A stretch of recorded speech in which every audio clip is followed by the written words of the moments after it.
Nama saya Budi Putra. Saya lebih kenal sebagai seorang blogger. Setelah saya sekitar 2 tahun menjadi blogger, saya diajak bergabung untuk mendirikan Yahoo Indonesia waktu itu sebagai country editor. Ya paling tidak ada 2 hal yang membanggakan saya. Pertama, ketika saya memutuskan berhenti jadi wartawan, menjadi full time blogger, saya memutuskan menjadi penulis freelance dan menulis di beberapa blog di luar negeri. Yang kedua adalah ketika saya membangun atau mendirikan Yahoo Indonesia dalam kapasitas saya sebagai country editor Yahoo Indonesia. Bagaimana saya bisa mencapai itu?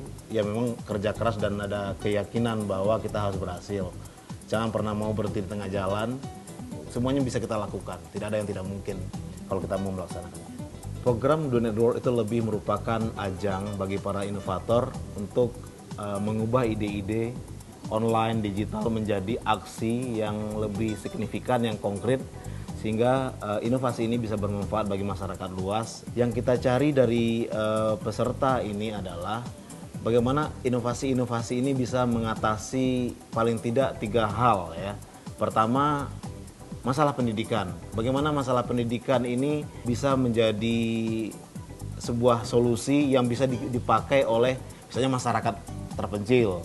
Yang kedua, mungkin untuk kota-kota besar yang sekarang masih banyak masalah seperti macet dan lain sebagainya, mungkin juga antisipasi banjir.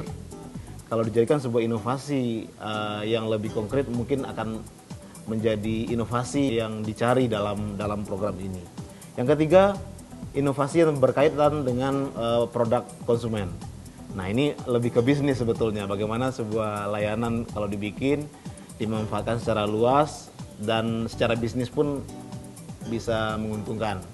Nah, satu lagi di luar yang 3 itu wild card, artinya apa? Para inovator, para peserta dipersilahkan bikin inovasi-inovasi di luar yang 3 kategori tersebut. Apa sebetulnya yang kita cari? Yaitu bagaimana inovasi-inovasi itu bisa dipakai. Jadi saya sering tekankan juga yang disebut dengan teknologi. Teknologi itu adalah sesuatu yang bermanfaat dan bisa digunakan secara luas. Tips saya buat para peserta yang akan ikut dalam program ini adalah bikinlah sesuatu yang beda, yang bermanfaat buat masyarakat kita dan bisa digunakan secara luas. Jadi kalau nggak mungkin kita menemukan sesuatu yang sangat-sangat orisinal, tapi bikinlah sesuatu yang agak sedikit beda tapi bermanfaat buat masyarakat dan bisa digunakan secara luas, punya aspek bisnis yang bisa dimanfaatkan oleh industri.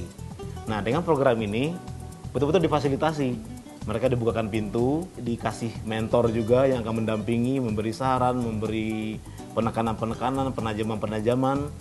Saya kira ini adalah kesempatan emas bagi para inovator Indonesia untuk membuktikan bahwa kita adalah yang terbaik di dunia.